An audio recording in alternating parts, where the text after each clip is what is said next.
Old Alabama gardener on grinding corn to make the cornmeal and then making the cornbread.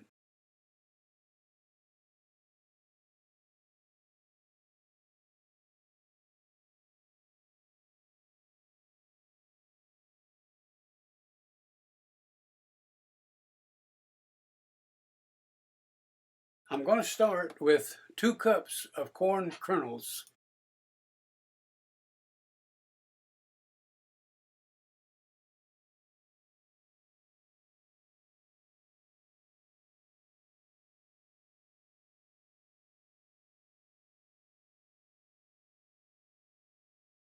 The dry container has special blades down there at the bottom designed specifically to grind corn and wheat. I'm going to leave the volume up on this and the same amount of time that it actually takes, so you can see the short amount of time it takes to grind the corn.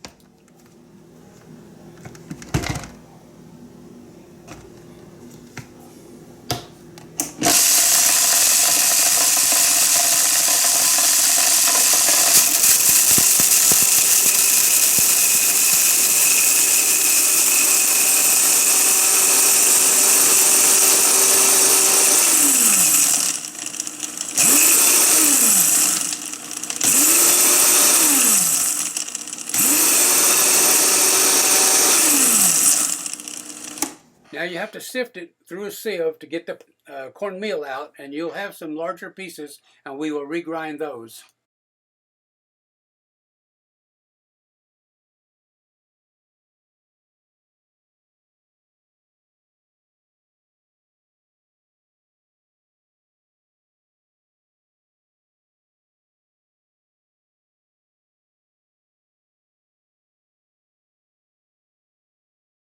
We started with 2 cups of whole corn kernels, and now we have 2 and about 3/4 cup of fine cornmeal.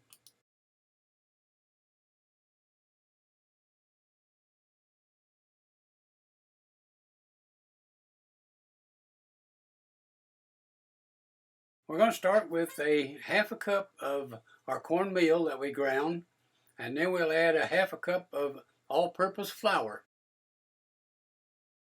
Now I'm going to add about a tablespoon and a half of white granulated sugar.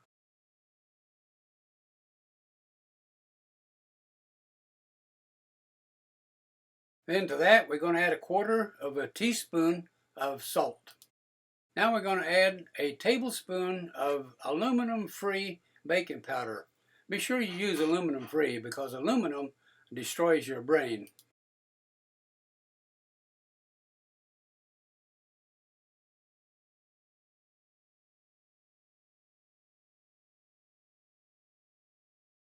This is our dry ingredients, so just stir them around till they get thoroughly mixed. Preheat your oven to 450 degrees. Now let's get our wet ingredients going. We're going to start with 1 egg and 2 tablespoons. I'm using olive oil, but you can use what you like. Now add 1 cup of buttermilk to the egg oil mixture and beat it all together.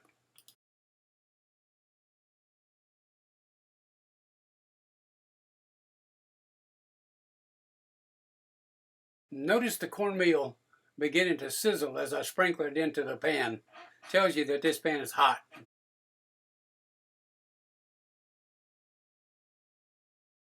Now add your batter to the corn stick cavity there, and don't overfill it. If you do, it'll just flow out over the sides and ends and make a mess.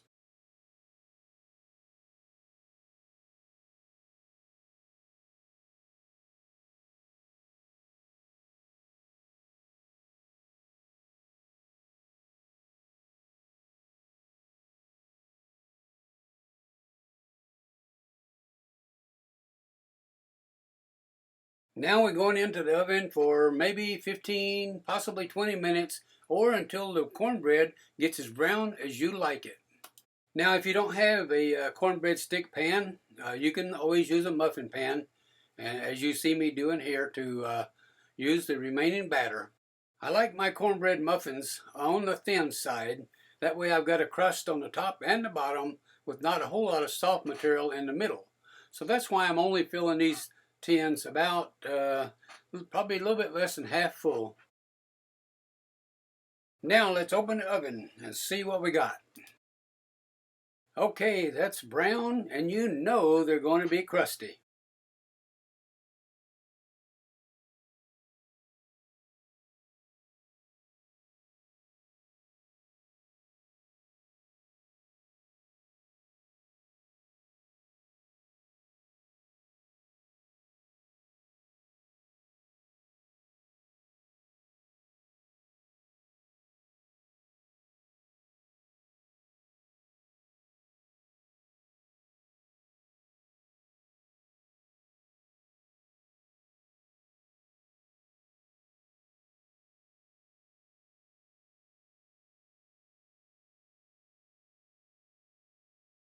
Now let's have a bite of a hot cornbread stick.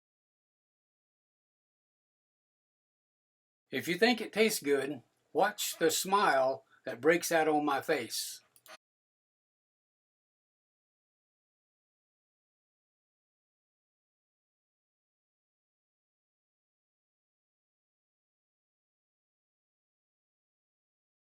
And here's what the muffins look like.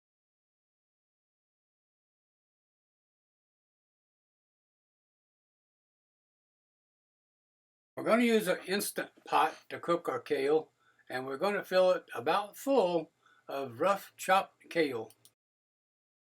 I'm going to add 1 cup of store-bought chicken broth. I had previously cooked some Polish sausage in this pot, and the pieces are still in there, as well as all the liquid from the cooking. So by adding this 1 cup of chicken broth to the existing stock that's in there, we're going to produce some really good pot liquor. Now put the lid on, lock it in place, make sure the vent lever is in the center position, and set it for 15 minutes. Alright, the time is up and the steam has vented. We can open it up and see what we have. The greens are cooked down, the same as if you had been cooking them all afternoon the regular way.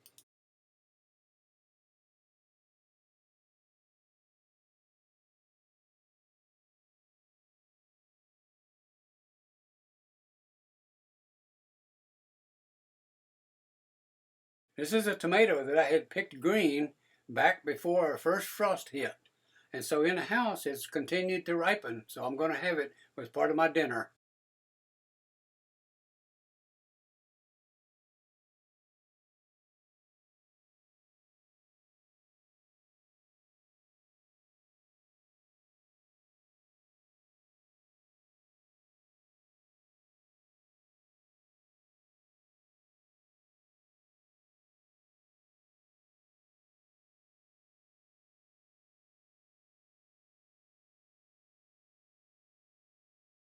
Let's give it a taste test.